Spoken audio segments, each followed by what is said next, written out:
Graça e paz, povo amado, povo de Deus, e a palavra do Senhor está no Novo Testamento, em 1 Timóteo 15, onde Paulo nos diz que Jesus Cristo é a verdade revelada de Deus. E isso nós devemos anunciar, isso nós devemos ter convicção e anunciar aos irmãos. Vejamos, versículo 15. Mas, se eu demorar, esta carta vai lhe dizer como devemos agir na família de Deus, que é a igreja de Deus vivo, a qual a coluna e o alicerce da verdade. Sem nenhuma dúvida, é grandiosa a verdade revelada da nossa religião. Essa verdade é a seguinte: ele se tornou um ser humano, foi aprovado pelo Espírito de Deus, foi visto pelos anjos, foi anunciado entre as nações, foi aceito com fé por muitos, no mundo inteiro, e foi elevado para a glória. Essa é a verdade revelada de Deus, e isso nós devemos partilhar, anunciar, dizer com toda convicção.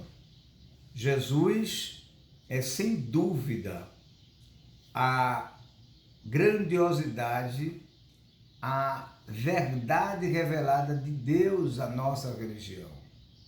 Que ele se tornou um ser humano, né? Nasceu de Maria, do ventre de Maria, ele foi aprovado pelo Espírito de Deus, foi visto pelos anjos, foi anunciado entre as nações, foi aceito com fé por muitos no mundo inteiro e foi levado para a glória.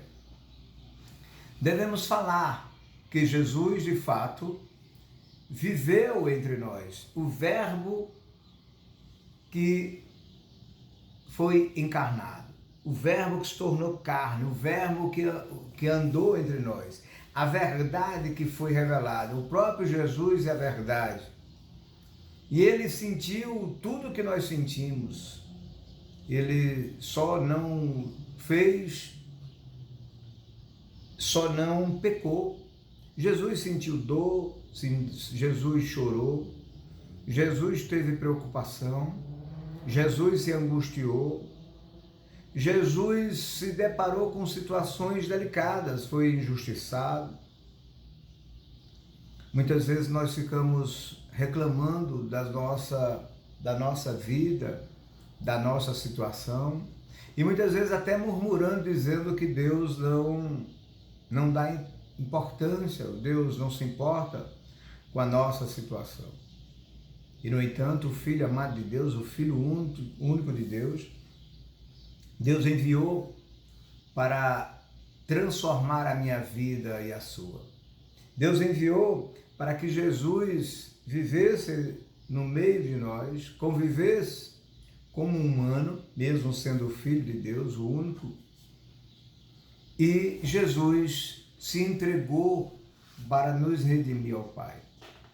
Nós, de fato, estávamos distanciados, estávamos distantes de Deus. E Jesus é aquele que vai até o fim, em obediência ao Pai, para dar vida eterna a mim e a você. Jesus é o Senhor e Salvador. Jesus é aquele que pode todas as coisas. De novo, ele se tornou um ser humano, foi aprovado pelo Espírito de Deus, foi visto pelos anjos, foi anunciado entre as nações, foi aceito com fé por muitos no mundo inteiro e foi levado para a glória. Que nós tenhamos isso guardado no nosso coração, que isso facilmente nós possamos proclamar, isso facilmente nós possamos dizer às pessoas que Jesus é o Filho amado de Deus, que veio ao mundo para nos salvar, que veio ao mundo para nos redimir ao Pai, veio ao mundo para nos aproximar do Pai. Ele veio revelar o próprio Pai. Ele, de fato, é o caminho, verdade e vida. Que toda boca confesse, que todo joelho se dobre, que Jesus é o Senhor, para a honra e glória do nosso Deus. Amém? Que Deus te abençoe ricamente, em nome do seu Filho amado Jesus. Amém.